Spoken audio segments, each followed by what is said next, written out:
Hey friends, it's good to be with you here this week, although I'm not actually here. I'm actually away with my family on vacation.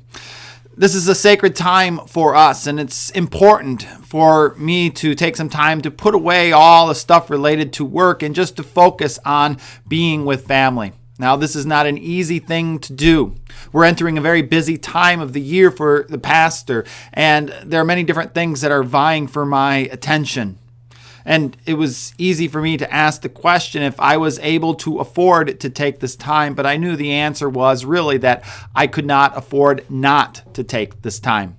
We all need sacred space in our lives. This is the space where we allow God to breathe life into our spirits. The sacred spaces restore our energy and our passion. This time gives us the opportunity to see the big picture and allows us to truly connect with that which is important.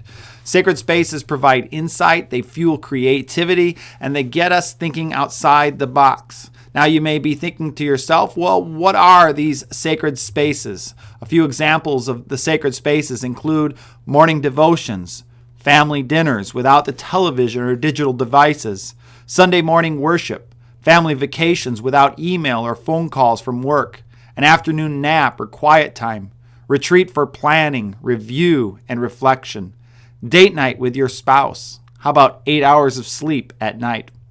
Also, no, it's not just about making time for the sacred spaces. It's also giving focus to these spaces as well.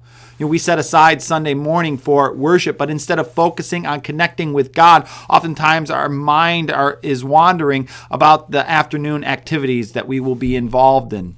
Or take, for example, the evening dinner with your family, where you gather together as a family, yes, but you bring your digital devices to the table. When we allow the world to encroach upon this space, the space in many ways is no longer sacred. The sacred spaces are getting squeezed out of our overcommitted lives, and we're not better off for it. Recognize that one of the most spiritual things that you can do is take a nap. Now, we dismiss naps as something that's non-productive and therefore not very beneficial. But there's science behind it that there is great benefit to taking naps. A lack of sleep will have much the same effect as too much alcohol will have upon your work. So the thing is, we live in the tyranny of the urgent, but there will always be urgent matters to take care of. Sometimes the most important thing that we can do is to trust God by setting aside our urgent matters and to rest, because those urgent matters will always be there. Know that there is a difference between being busy and being fruitful. In John 15, verse 5, Jesus says, "Those who remain in me and I in them will produce much fruit." What he doesn't say is working harder will bear much fruit. What he says is remain. In other words, rest. In other words, be still.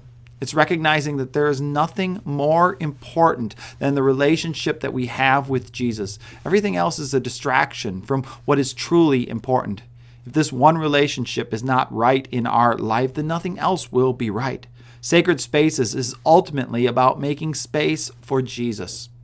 I want to leave you with the following poem called "The Difference" by Grace L. Nasons. I think that's how you pronounce it.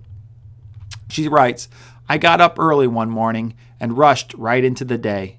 I had so much to accomplish, I didn't have time to pray.